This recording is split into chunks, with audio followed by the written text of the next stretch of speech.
I've bought the cheapest Mercedes I could find on Marketplace, and now I'm thinking it might have been a bad idea.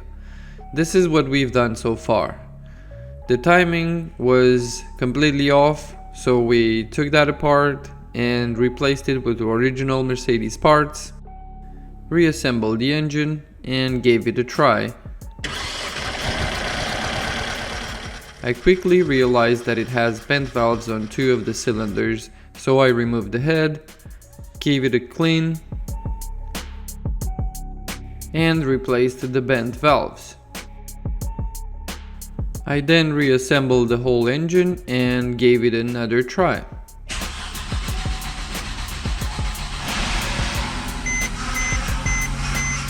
This time everything seemed fine, so we took it for a drive.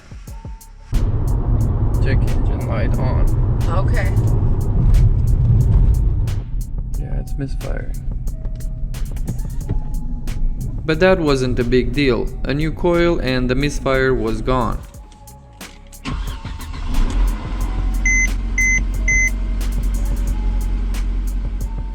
Even though everything seemed better, I still had the check engine light on, and this is the code that was constantly showing up.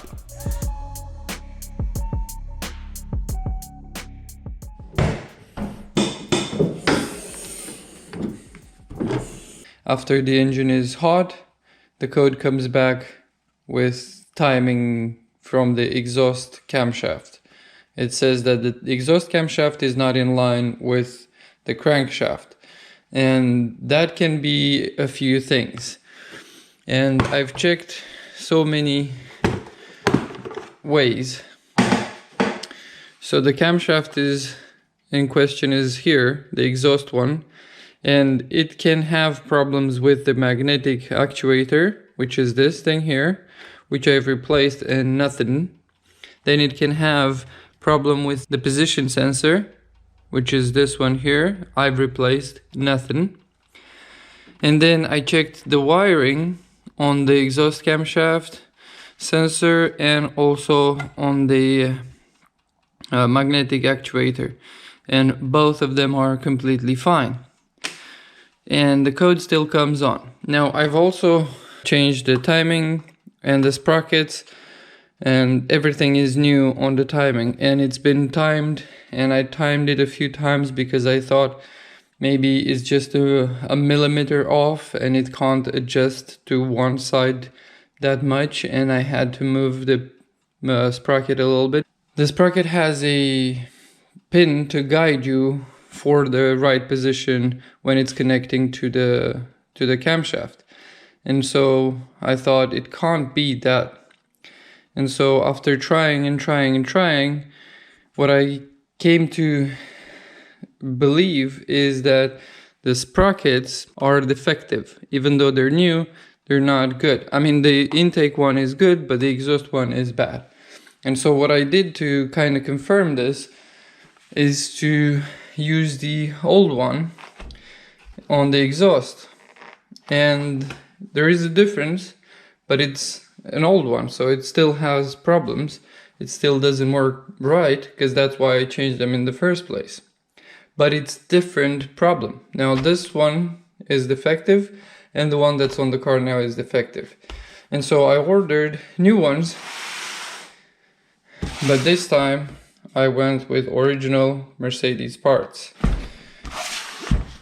Okay, like some things you can use aftermarket parts or different manufacturers, but on some things it's just better to go with original, and these were not that expensive, and so it's I think this should fix the problem. These are the new original sprockets, so let's just get them installed and see if this sorts out the problem. And as you can see, they have the little Mercedes logo on them, and this one is here, and this one is exhaust, and this one is intake. And I'm just gonna replace both of them again and see if this fixes the issue. My theory is that the bad one here, since they are operated on oil pressure, this one cannot hold the oil pressure as it should to adjust where it needs to be adjusted. And even if it gets adjusted to that position, then it loses the pressure and it loses the timing. So it throws a code because it can't hold the position. And the used one holds the position a little bit better than this one. So I don't think it's worth even taking apart to see how they work, but let's just replace it and hopefully be done with this problem.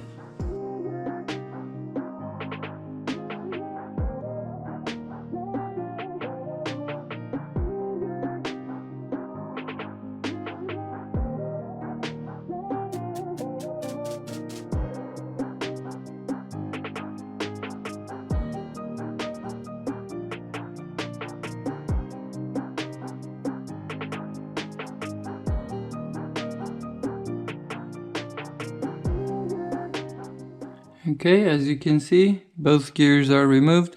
Now, normally you have to remove the tensioner that tensions the chain on this guide, which is all the way down there, and you have to remove a lot of the parts there. And so, in order to avoid all of that, I'm just gonna put some pressure on the tensioner, and hopefully I can just compress it back so I can slide in the gears, which I did before and it kind of works, so we'll do that.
As you can see, it says OT here, that's top dead center, and that needs to be aligned with this little metal thing, and then these sprockets need to be aligned like so, with that arrow, the line on the camshaft, and also the line on the sprocket, and both sides the same.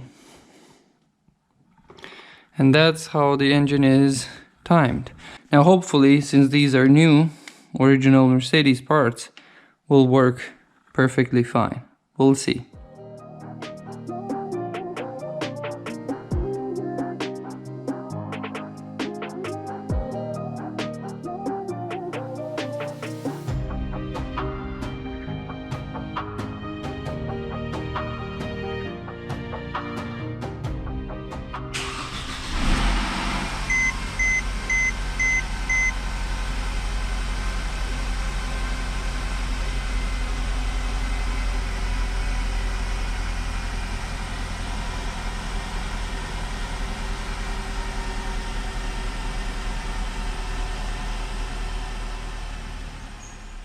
Okay, now everything seems to work a little bit better and we have no codes. So let's warm it up and see if this is any good.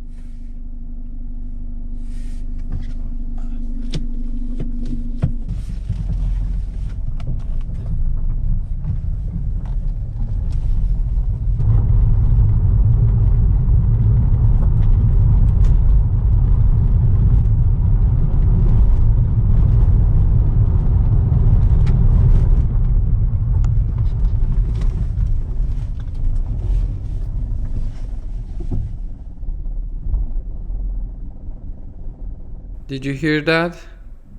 That's already going bad. So let's just go back and see what else can we do.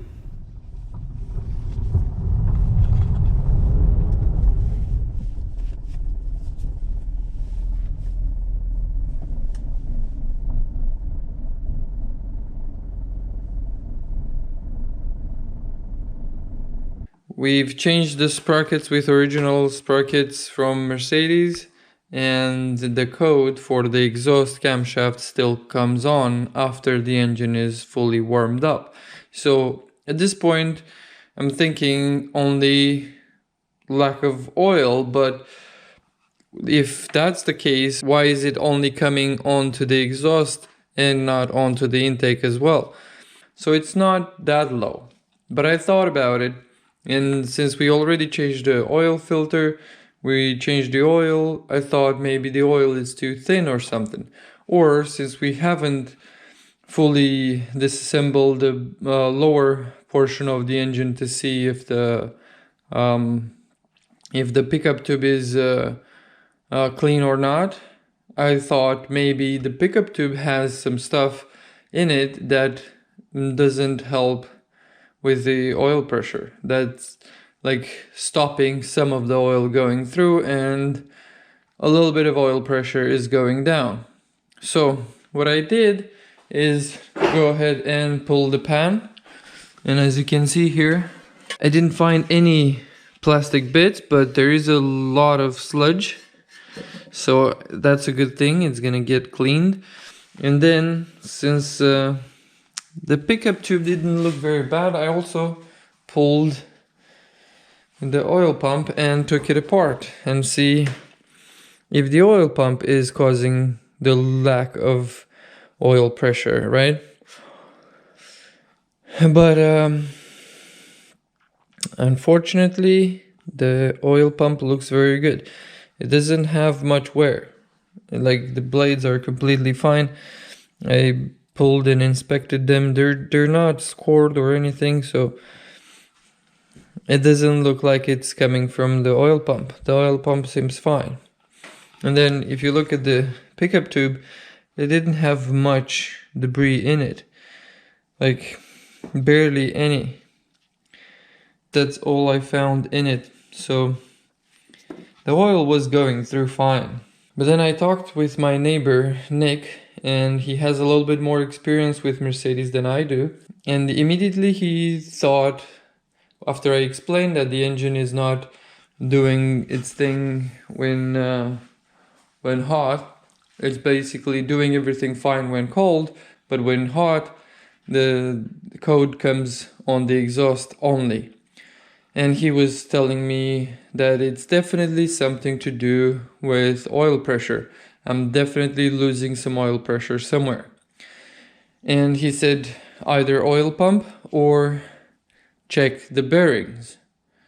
And I was like, bearings? Why would the bearings influence the oil pressure up top? And he explained it to me that if the bearings are worn, there will be more of a tolerance between the bearing and the crankshaft, and that would allow more oil to escape when the oil is pushed in to lubricate the bearings. So that will decrease the oil pressure a little bit, and it could be enough for this to throw a code. I did remove one of the bearings, and to my surprise, that bearing was a little bit spun. Just barely. The engine was running fine. I couldn't believe when I saw that the bearing was in fact spun. So as you can see, there are some marks, nothing major. You can you're not gonna feel this, it's not gonna impact anything, it's just gonna need new bearings and it's gonna be fine. To me, this is a huge lesson, because I would have never in my life thought that the bearings could drop the oil pressure. And my neighbor is a big mechanic on the equipment type vehicles, like big cranes and whatever. And so he had this immediate reaction. Well, oil pump or bearings. So that tells me that every time I have an issue like this, it could be caused by the bearings. And it's a really valuable lesson to have.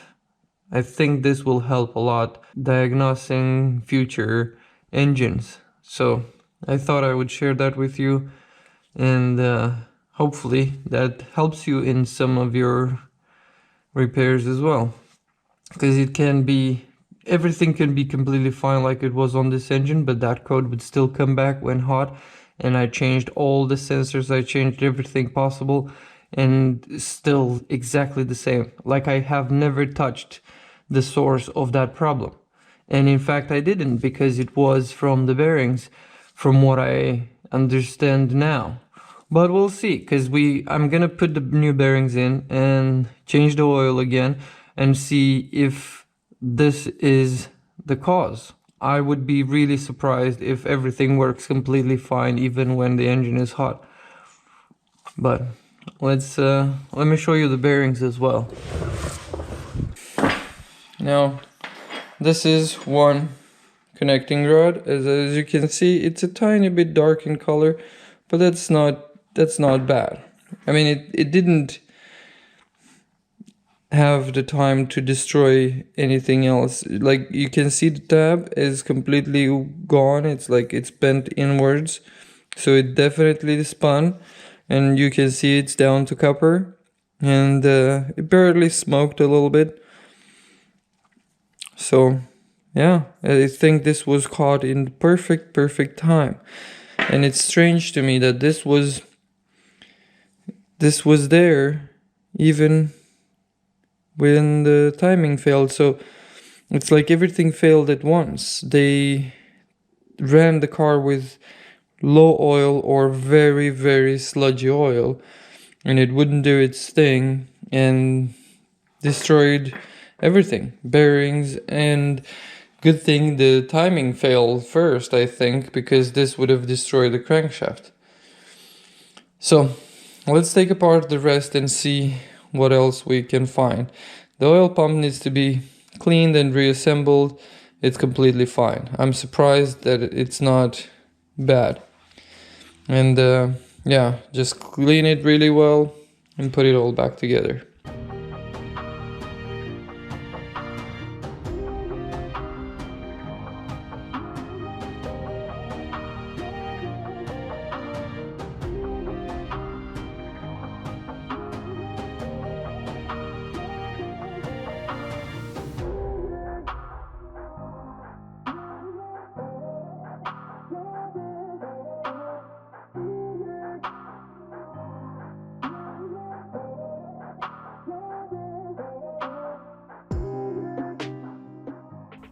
Now look at the condition of these bearings.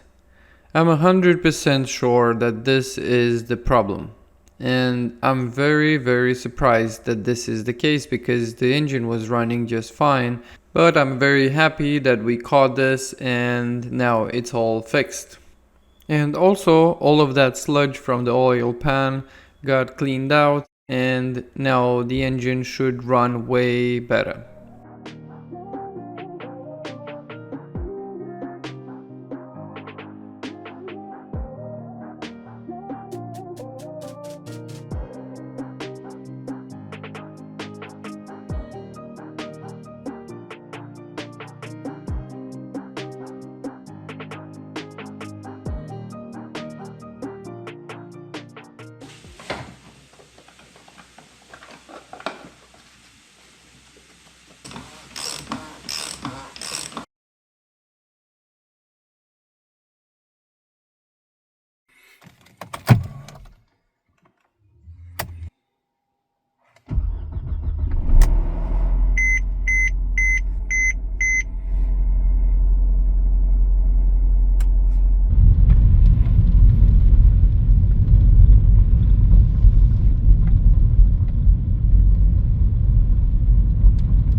As you can probably tell, we finally got the last issue fixed, and the engine runs as smooth as possible, and it's a lovely ride.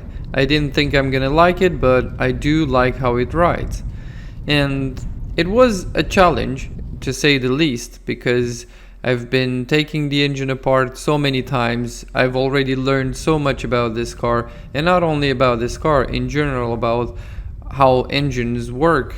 And I think this was finally a good decision. In the next video, we're gonna take care of the interior and exterior of this car. And if you haven't subscribed to the channel already, make sure you do, because I have more content coming your way. And if you liked this video, make sure you give it a thumbs up, because it will help with the growth.